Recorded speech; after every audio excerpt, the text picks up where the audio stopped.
मेरा नाम संजय मिश्रा है। मैं मध्य प्रदेश रीवा से बिलोंग करता हूँ।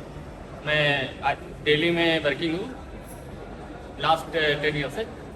एक्चुअली क्या हुआ था कि लास्ट 4 मंथ से मेरे पास एक्चुअली ये गर्दन से लेके पूरे हैंड में मेरी पेन होता था। मेरे को कोई भी रिलीफ नहीं होता था, इवन कि मैं पूरी रात नहीं सो पाता था। सबसे ज़्यादा मेरे को जो पेन होता था पूरे हैंड में होता था। फिर वहाँ से मेरे को पता चला कि मैं एक नागपुर के अंदर बहुत अच्छी हॉस्पिटल है, एलेक्सिस हॉस्पिटल।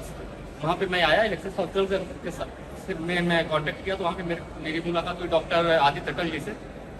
मैंने उनसे ट्रीटमेंट लिया। उन्होंने प्रॉपर मैंने उनको बताया कि ऐसे ऐसे मैंने ट्रीटमेंट लिया, पूरा उन्होंने डॉक्यूमेंट दिखाया, सब कुछ दिखाया। उसके बाद मैंने एक्चुअली लास्ट में थोड़ा सा था, मैं जबलपुर के अंदर एक MRI भी कराया था। वहाँ के डॉक्टर्स ने मेरे को थोड़ा सा ये बोला था कि सर्जरी आपको में भी करना पड़ेगा, फिर भी आप एक बार देख लो न्यूरो सर्जन के पास देख जाके।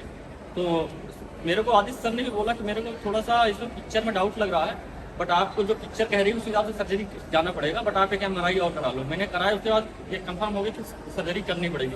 उसके बाद आदित्य सर ने प्रॉपर गाइड ये किया मेरे को। I am happy, I am fit, totally fit, 100% fit. तो thanks lot for mister Aditya sir and thanks for Alexis. Mister Sanjay Mishra जब मेरे पास आए थे तब उन्हें राइट साइड के हाथ में झिंझिनी हो रही थी पिछले 4 महीने से। स्कैन में इन्हें रीढ़ के हड्डी के बीच में जो गादी होती है उसके खिसकने की वजह से नस पे दबाव दिखाई दे रहा था, जो कि इनके तकलीफ की वजह थी।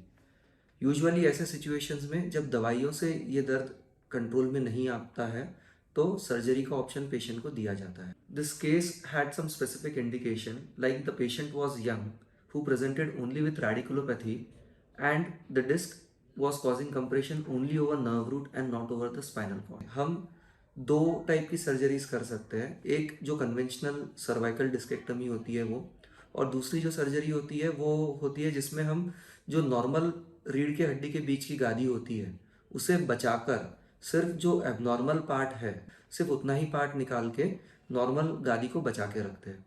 इस टाइप की डिस्क प्रिजर्विंग सर्जरी करने का सबसे अहम फ़ायदा ये होता है कि जो नॉर्मल डिस्क है वो बचाई जाती है जो भगवान की दी हुई है, और नॉर्मल डिस्क बचाने की वजह से रेस्ट ऑफ द लाइफ के लिए जो पेशेंट की गर्दन की मूवमेंट होती है वो पूरी तरीके से प्रिजर्व्ड रहती है। तो पेशेंट को इस बारे में समझा के हमने पेशेंट के लिए डिस्क प्रिजर्विंग सर्जरी की थी। डिस्क प्रिजर्विंग सर्जरी टेक्निकली बहुत चैलेंजिंग प्रोसीजर होता है जिसके बहुत ही लिमिटेड और स्पेसिफिक इंडिकेशंस होते हैं, और इसके अपने एक स्पेसिफिक रिस्क होते हैं। तो सारे रिस्क और बेनिफिट पेशेंट को एक्सप्लेन करके हमने डिस्क प्रिजर्विंग सर्जरी की थी संजय जी के लिए, और सर्जरी के बाद में पेशेंट को कंप्लीट पेन रिलीफ रहा है।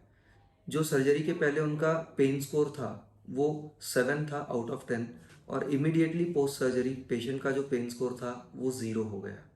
Alexis, partners in good health.